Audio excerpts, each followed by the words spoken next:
Bonjour, j'espère que ça va bien. Aujourd'hui, on vient vous parler du neuromarketing. Le neuromarketing, c'est quoi? Eh bien, selon Wikipédia, c'est l'application des neurosciences cognitives liées au marketing et à la communication. Donc, ça, on va regrouper ça en deux grands concepts. Le premier concept, ça va être l'étude des neurosciences, donc le fonctionnement du cerveau, l'interaction face à des stimuli. Et dans le deuxième grand concept, ça va être l'amélioration des outils de persuasion pour le consommateur. Donc, on commence ça en force aujourd'hui. Est-ce qu'il y a des personnes qui ont déjà vu cette fameuse publicité-là?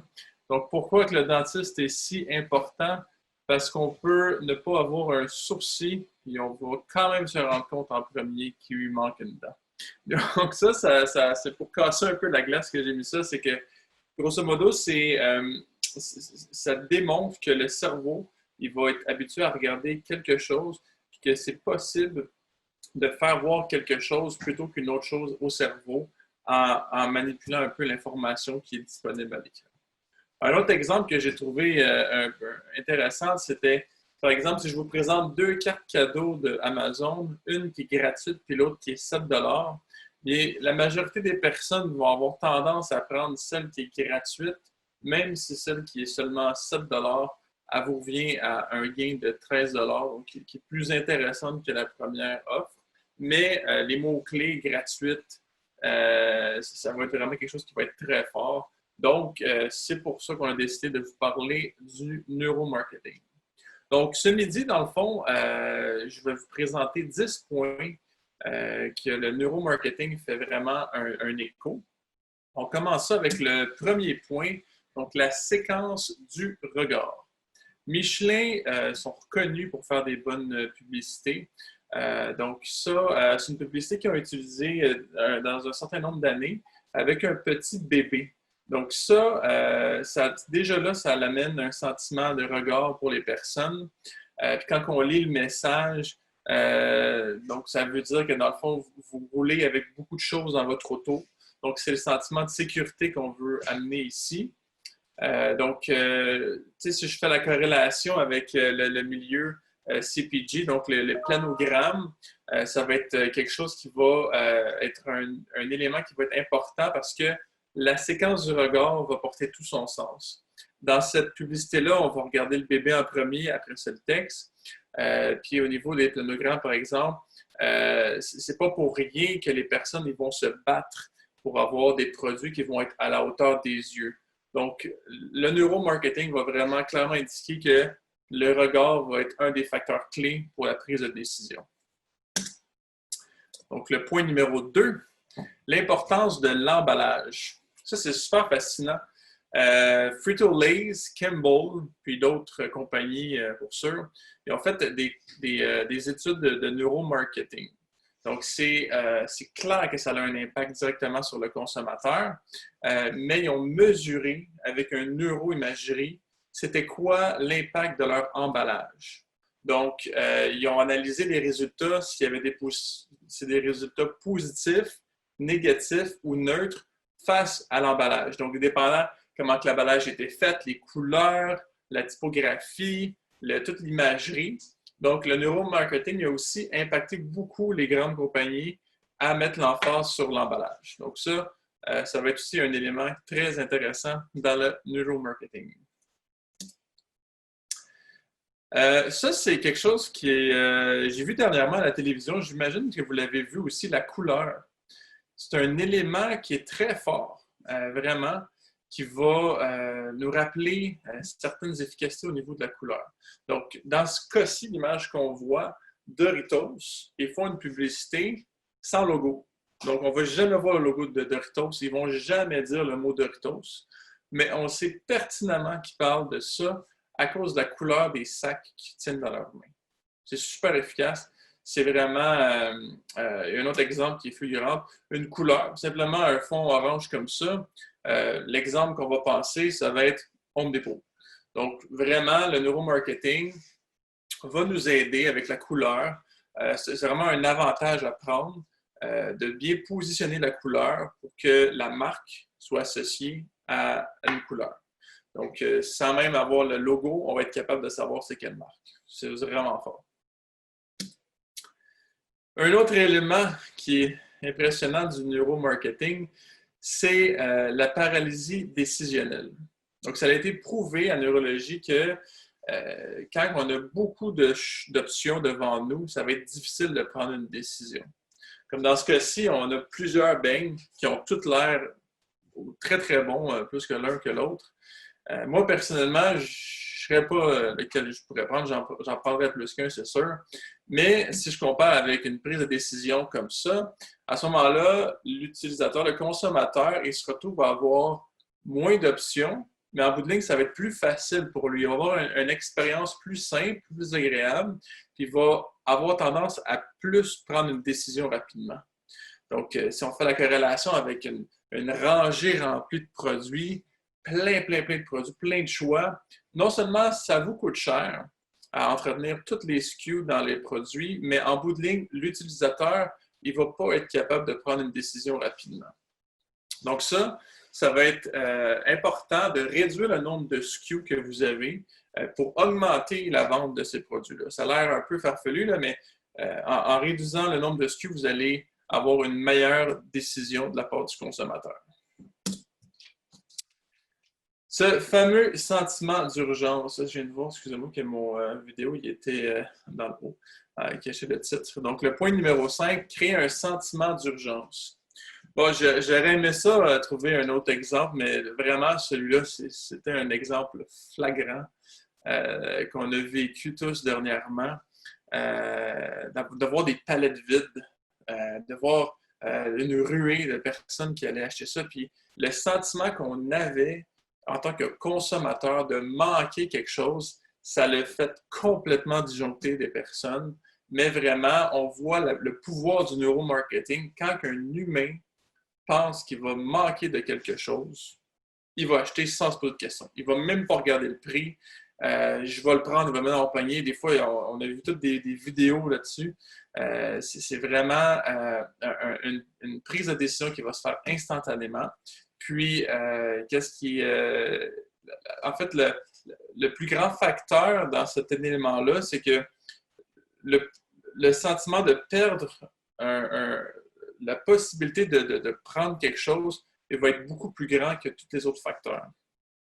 Donc, ça aussi, de créer un sentiment d'urgence, ça crée des choses. Puis, si je pouvais relier un peu à d'autres exemples, quand on a, par exemple, un secondary display, donc qui est dans les allées, à ce moment-là, si on a une palette de produits qui est à moitié vide, le consommateur qui va se promener dans l'allée, il va se rendre compte que ce produit-là il est populaire, puis il va avoir plus tendance à le mettre dans son panier que si la tablette est toute remplie puis que tout est bien rangé sur la tablette. Donc, d'avoir des tablettes qui sont un peu vides, ça peut provoquer des sentiments d'urgence comme ça. Parfait. Donc, un autre élément d'ancrage. Ça, c'est super intéressant. C'est la firme Trivago. Ils ont fait une étude. C'est qu'en donnant certains éléments, par exemple, un café gratuit quand tu venais pour réserver une chambre, ça allait influencer le comportement des personnes. Donc, je donne un exemple.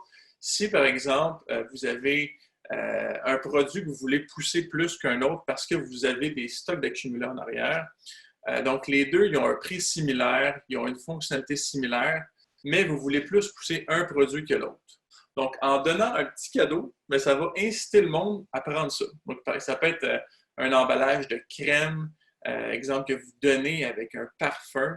Le parfum, par exemple, et tout, c'est 100 $. La crème, elle vaut 50 $. Puis vous faites un package, c'est 110 $.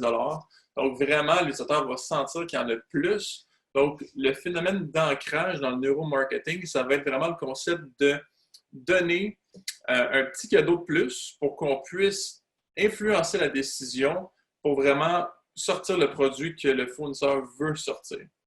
Donc, il y a plusieurs exemples. Dans ce cas-ci, c'est plus intéressant de vouloir sortir un produit sur un abonnement qui est annuel Donc, on économise 30 mais ça peut s'appliquer à plein de produits. Donc, c'est vraiment en donnant un petit cadeau de plus qu'on va pouvoir influencer la décision de la personne. C'est super intéressant cet exemple-là, la rapidité. OK? PayPal, c'est une solution de paiement qui existe depuis plusieurs années. Elon Musk a travaillé sur ce fameux solution de paiement. On peut penser que l'élément le plus important d'une solution de paiement par carte de crédit en ligne, ça va être la sécurité. Eh bien, c'est clairement pas quelque chose qu'on peut compromettre. Donc, on aurait tendance, en tant que gestionnaire, de dire que la chose qu'il faut dire à tout le monde pour que le monde utilise notre produit, c'est que notre produit est secure. Ils ont fait une étude, puis ils ont regardé c'était quoi vraiment les facteurs qui influençaient la décision d'acheter ou pas avec PayPal. Puis l'élément qui est sorti en premier de la part des utilisateurs, c'était non pas la sécurité, mais la rapidité. Je ne sais pas si, avec toute la pandémie dernièrement, il y a plusieurs personnes il y a plusieurs commerces qui ont aussi utilisé l'application Shopify pour leur commerce. Donc ça, qu'est-ce qui est intéressant, c'est que quand tu as un compte avec Shopify, puis tu t'en vas acheter dans un commerce qui fait, je ne sais pas, mon coin de la rue ici, des pains, toutes tes informations sont inscrites là-dessus. Donc, quand tu t'en vas sur un autre site web qui a été fait avec Shopify, quand tu fais juste rentrer tes informations, ton email, toutes tes informations de carte de crédit, de shipping sont toutes déjà sauvegardées. Donc, l'élément de rapidité va avoir un impact plus important que l'élément de sécurité, dans ce cas-ci, pour la sécurité. Donc ça, juste pour dire que c'est pas parce que vous pensez que c'est un élément qui va vendre que c'est nécessairement lui qui va vendre. C'est important de faire des focus groups, de comprendre un peu c'est quoi vraiment que les consommateurs ils veulent. Puis à partir de là, on va orienter notre message. Comme sur la page ici qu'on voit, on voit que le premier élément qu'on veut, c'est payer rapidement une nouvelle personne. Donc, ça n'a rien à voir avec la sécurité. Achetez vos produits essentiels en ligne ou sur une application. Encore une fois, c'est la simplicité, c'est d'avoir la collecter pour aider ou remercier quelqu'un. Et en dernier, on va parler de la sécurité, donc le tout avec un seul compte sécurisé. Donc, vraiment, ça vaut la peine de faire des petits focus groups. Le neuromarketing nous le rappelle ici que la rapidité, dans le cas de PayPal, a été un facteur plus important que la sécurité. Les récompenses et les punitences. Donc, les punitences, excusez-moi. Donc, on a tout l'exemple de Candy Crush, un jeu, ou Fortnite aussi dernièrement, donc qui est très, très, très addictif. Les créateurs de jeux vidéo engagent même des psychologues actuellement qui vont analyser le tout ce qui est l'influence décisionnelle du cerveau face à la consommation des jeux vidéo. Dans ce cas-ci, Candy Crush, ils veulent que les personnes reviennent tous les jours. Donc, on avait des récompenses si on venait. Puis si on ne venait pas jouer une journée, ben là, on perdait des points. On avait une pénitence à ce sujet-là. Si je compare avec le domaine CPG, par exemple, la SAQ, ils ont une carte de points qui t'incite à consommer des produits de la SAQ. Là, la SAQ a un certain monopole, mais quand même, ils ont réussi à faire un programme qui était quand même personnalisé à chacun. Donc, on a des spéciaux qui sont généraux. Avec la carte SAQ Inspire, ils vont vous donner des spéciaux qui vont être adaptés à vous. Donc, si vous achetez souvent une certaine champagne, mettons la Veuve Clicquot, puis à tous les 3 mois, vous en achetez une bouteille, bien, il y a des fortes chances que 3 mois et une semaine, si vous n'avez pas acheté, que vous allez recevoir une promotion de la SAQ Inspire avec des points additionnels si vous achetez une carte, une Veuve Clicquot. Même chose pour Métro et moi. Ils ont des offres hyper personnalisées. Je parlais avec un de mes collègues tantôt, et puis il me disait que dans le fond, lui, quand il reçoit certaines offres, il y a des habitudes de consommation à intervalles assez régulières. S'il vient pour sauter la place, donc si le métro, par exemple, suspecte qu'il il est proche d'aller acheter ailleurs, il a-tu déménagé, il a-tu juste oublié de l'acheter. À ce moment-là, dans Métro et moi, ils vont envoyer des publicités avec des points supplémentaires sur un objet qu'il serait habitué d'acheter. Donc ça va être aussi un élément de récompense, puis ça va carrément créer de la dopamine. Donc ça, c'est vraiment intéressant, le neuromarketing, le pouvoir que ça a de donner des récompenses, puis un sentiment d'avoir eu un petit cadeau de plus, c'est quelque chose qui va avoir une très grande influence dans l'achat des consommateurs. Le point numéro 9, ça c'est super intéressant, c'est mesurer l'activité neurologique. Donc, tout le monde connaît Hyundai. Hyundai, c'est une compagnie d'auto qui était connue, qui a fait son entrée en Amérique, ça fait un certain temps, mais qui était reconnue aussi pour faire, je me rappelle, une auto en bas de 10 000 $. Donc, ils se vantaient de faire une auto dans les 5 chiffres, excuse-moi, dans les 4 chiffres. Puis, ils ont fait une étude très, très intéressante, très sérieuse sur la neuroactivité. Donc, ils ont pris environ 30 personnes, c'est 30 personnes exactement, excusez-moi, qui ont pris pour faire l'étude. Puis, ils ont mis le casque que vous voyez juste à ma droite ici. Donc, ça, c'est un excusez-moi le nom, c'est un EGG, c'est un capteur d'activité cérébrale. Donc, ça, ils ont placé plusieurs éléments donc, pour voir c'est quoi qui stimulait les personnes. Donc, aller chercher le côté émotif. C'est quoi qui stimulait le plus les personnes qui vont susciter qui va inciter quelqu'un à vouloir acheter un automobile. Donc, ils se sont rendus compte que le facteur qui arrivait en premier, c'était le design extérieur de l'automobile. Donc, Hyundai, suite à cette étude-là, se sont retournés de côté puis ont engagé Luke Duncan-Wolk, qui est la personne juste à la droite ici. Donc, Luke, dans le fond, c'est un monsieur très, très bon dans le design. Il a désigné des M-Car, des Audi, des Lamborghini, des Tribute, des Bentley. Et puis maintenant, M. Duncan-Wolk, il travaille pour Hyundai et il a désigné, entre autres, en 2007, la Hyundai Kona, la Pléiade, la G80 de Genesis et il a désigné la dernière Sonata de Hyundai. Donc, juste pour vous montrer, ici, le mesurer l'activité neurologique, ça va vraiment avoir un impact sur la prise de décision. Puis, suite à cette étude-là, Hyundai, ils ont réussi à faire le bon pari d'aller chercher le meilleur designer pour vendre le plus de véhicules au monde.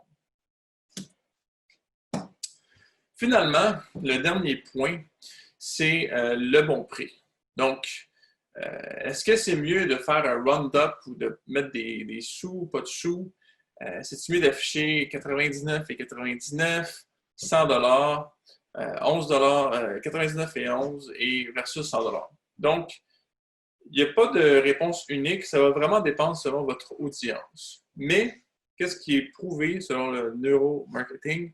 C'est qu'un prix qui va se vouloir arrondi va être plus simple, ça va être plus le fun, ça va être une expérience plus facile à comprendre, ça va être émotionnel. Un bon exemple de ça, c'est quand on va dans les restaurants. Donc, c'est extrêmement rare quand on s'en va dans un restaurant haut de gamme qu'on va voir des sous sur le menu. Souvent, ça va être marqué 23 $, 25 $. On ne va jamais voir les sous. Donc, quand on va être dans un contexte qui va être plus de compétitivité, de comparaison, par exemple, quelqu'un qui cherche un appareil photo avec plusieurs aspects très précis, puis il va vraiment vouloir acheter le meilleur produit au meilleur prix, à ce moment-là, de mettre des sous, ça va faire du sens. Donc, ça va être plus bénéfique pour les personnes qui veulent absolument avoir le bon prix. C'est pour un processus aussi d'optimisation au niveau de la comparaison des prix. Donc, ça va être les deux concepts. Mais personnellement, je trouve que le 100 décimales, c'est une tendance qui est de plus en plus forte. Enfin, un petit cadeau. Donc, 3M, ils ont sur leur site web un outil qui est extrêmement puissant, qui permet de mesurer plusieurs choses. Donc, vous pouvez faire un essai gratuit, c'est super intéressant. Je l'ai utilisé dans plusieurs éléments. Puis c'est vraiment un élément qui va vous aider à comprendre comment que l'humain, comment que le cerveau fonctionne. Donc, ils se disent ici qu'ils sont à 92% d'accuracy, donc d'exactitude au niveau des résultats qu'ils donnent. Donc, en uploadant une image d'un produit, d'un site web, d'une publicité, peu importe, sur la plateforme, vous pouvez avoir un rapport assez détaillé qui va vous dire les hot zones, donc tout qu'est-ce que l'œil va regarder généralement. Il va aussi vous dire dans quelle séquence l'œil va regarder l'image et à quel endroit bien précis. Donc ça va vous aider à confirmer si votre message que vous faites, il target les bonnes personnes, puis c'est le bon message que vous véhiculez, si les personnes ils regardent ce que vous voulez qu'ils regardent. Donc, en conclusion, tout est mesurable, c'est de la science. Le neuromarketing, c'est quelque chose d'extrêmement concret. C'est à partir de ça qu'on peut s'évaluer puis on peut s'améliorer.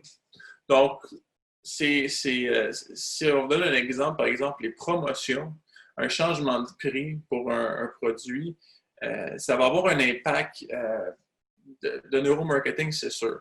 Mais on peut s'appuyer avec des faits, avec la science, si c'est une bonne décision qu'on prend. En jumelant ça avec l'analyse de données, on va être capable de voir si les décisions qu'on a prises ont un impact bénéfique sur les ventes. Puis, vraiment, le neuromarketing va prendre tout son sens quand on vient pour faire différentes promotions et différentes analyses avec vos produits. Donc, j'espère que vous avez aimé. C'était le dîner neuromarketing. Donc, j'espère vous revoir la semaine prochaine. Donc, merci d'avoir assisté à ce fameux Facebook Live. Donc, si vous avez des commentaires, des questions, n'hésitez pas à nous contacter. Ça va nous faire plaisir de vous aider. Merci. Bonne journée.